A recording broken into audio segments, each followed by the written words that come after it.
training dogs in general and using an aversive, or what they call an aversive, in a way that's constructive with their dog. A lot of people will go on the internet and they like to say that e-collars and prong collars they're mean, they're cruel, they don't work, that you're going to ruin your relationship with your dog, and it's going to make them fearful and scared and aggressive and all of these things.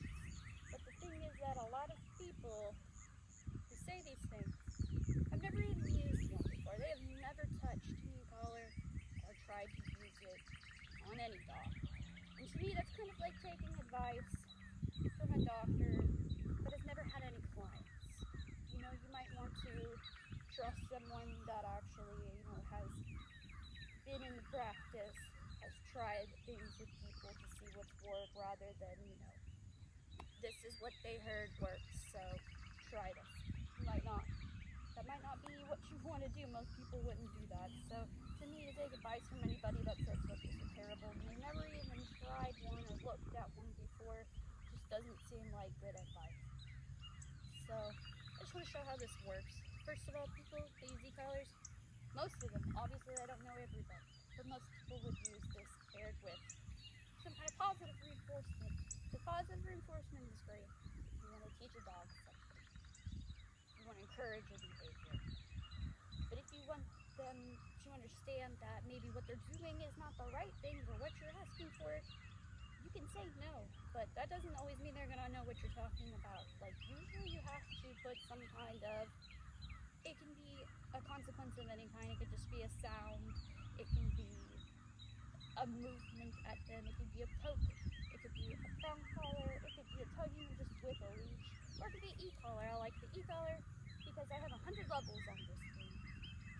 And so I can choose to make it a really big deal if I need to. Or it could be as simple, just a little tap to them. Whatever, motivates them the most is what I go for.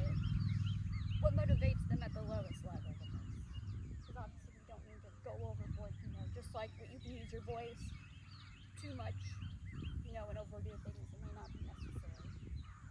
So I have 3 in my pocket right now, and I have my e-collar turned up to 24 right now because that's what Ruth here responds to the best without overreacting or anything. This is what's meaningful to her. It doesn't make her freak out or anything. That's just where it has always worked. I've had her since she was 2. She's like 8 or 9 now. So we've been doing this for a while, so I can show you, what it looks like with the dog who has this experience and understands what I'm already asking.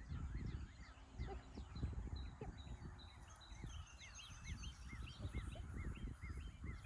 Yes. Nice. Good.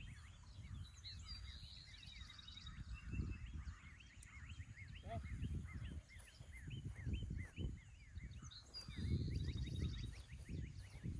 Here. Down. Sit. Yes. Give up. No. Sit. Give up. Yes. See, she did. When I say give up, that means I want you to bark. But instead she did beg. That's what that's supposed to be. Good girl. Break. So I tapped on the e-collar when she did that. When she laid over, when I told her, give loudly, which means bark, and she rolled over, I said no, and I tapped. That was it. That's how it was done. And she understood that's not what I'm asking for. So I asked her to do something different, and then asked again. And I got to reward her. It's that simple. Break it. Break. And as you can see, a relationship. Sit. Good. Meerkat. No. Tap. Meerkat. Yes. Good job. Sit. No. Meerkat. Yes. Good girl.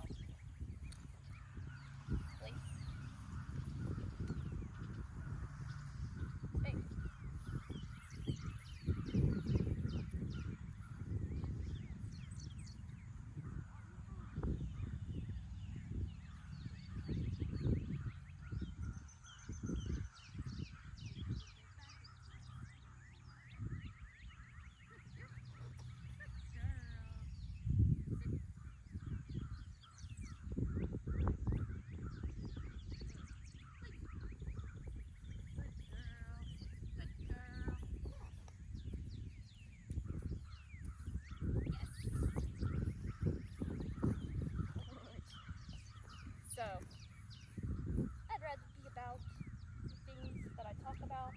I try to debate people on the internet when they try to say things about this that are just false. You know, I'd rather walk the walk than just sit around and talk about it all day. Because if you can't prove your methods yourself, then why are you talking about it? Right? Yeah, good girl. And that's all. You know, make sure you take advice from people who can at least back what they're saying. You know, if they're going to tell you that e-collars, prong collars, whatever you want to say, whatever you want to call aversive or punishment is somehow damaging to your relationship, show them, ask them, show me then what you're talking about. And if you know a different or better way to do it, then show you as well. But this is e-collars, prong collars. I have prong collars, but I don't have any for my personal dogs really, unless you go out in public. I don't really need them otherwise because I don't have them on the leash at home most of the time. The collar is enough. It lets me have them out here on my property, which is not fenced in. They can go anywhere around here they want, and I can call them right back to me with the C-collar. It has a beep, and that's how I talk to them. They come back as well as the voice.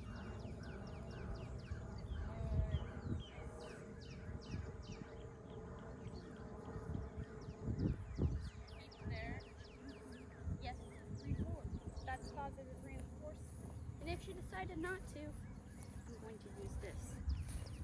Not in a aggressive, bad dog, you're doing this wrong kind of way. It's just an informative way to let them know you're not doing the right thing. That's not what I said. That's all there is to it. It's nothing personal. I'm not mad. These are great too if you're in the case of your dog is, say there's a rabbit over there. She want to go after it. Or it could be any animal. Cow, horse, donkey, whatever. She runs storm after this. I can turn this all the way up to 100. And I'm going to use it. And it's going to stop her in her tracks. Because it's very uncomfortable. And then she's also going to think the next time, maybe that wasn't a good idea. Because last time I did this, it was very uncomfortable. She told me no. So maybe most of the time, the dog's going to look back at you in those situations, and in that time, you can give them instructions. If they still make that decision, you can use this again. Sometimes it takes a couple times, their dogs are not, like everybody says, they're not robots. They're going to make mistakes, and that's why this is great, because this allows my dog to make decisions and for me to let them know that was a wrong decision, or that was a good decision. And that's what most people are missing with positive reinforcement. Just enforce things all the time. They try to say, oh, you're teaching to do this instead.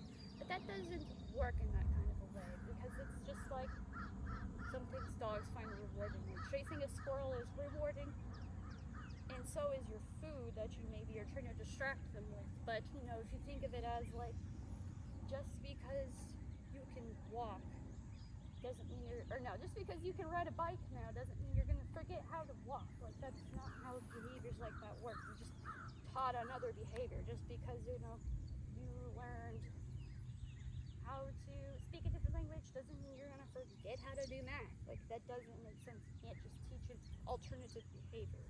You just taught them something new. That's all you did. You didn't tell them that other behavior was wrong. So, positive reinforcement is great. Everybody should use that. If you want to teach your dog something, you want to reinforce something, then do that. But if it comes to maybe your dog is doing the wrong thing, like you tell them to sit and lay down, and you say, no, that's not what I'm talking about. They lay down, I'm just going to click the remote. And they're just going to be like, okay, that was not the right answer. So then treat them, give them reinforcement. When they stand, or when they sit, like they're supposed to, you want to capture whatever they're doing, like you're taking a picture of it over and over and over with reinforcement. And that's where people can go wrong with positive reinforcement. They could have bad timing. They could be teaching their dog the completely wrong position. We're reinforcing just the thing that's just wrong, and sometimes people don't realize they're doing it. Positive reinforcement can be more than just food too. It can be, praise. ways. People are constantly petting their dogs, and what they don't realize is that sometimes they're reinforcing something maybe they don't like, and that can be, pushy behavior and stuff. It could be, you think about like dogs explode at the doors and stuff when people knock on the door, and a lot of the time people's dogs greet their owners at the door, so they have built that association with the door that something great is going to happen. It's usually going to be somebody coming through, baby puppy, oh my goodness, I missed you, giving them all that praise. So now they have built that association with the door, somebody coming through the door, and something amazing happening for them. So, where you can go wrong. Anyways, that's all I really wanted to do.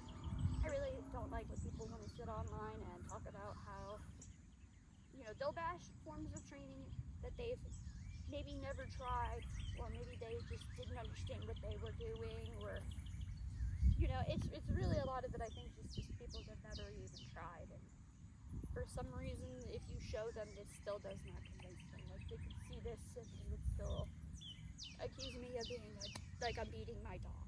And it's just kind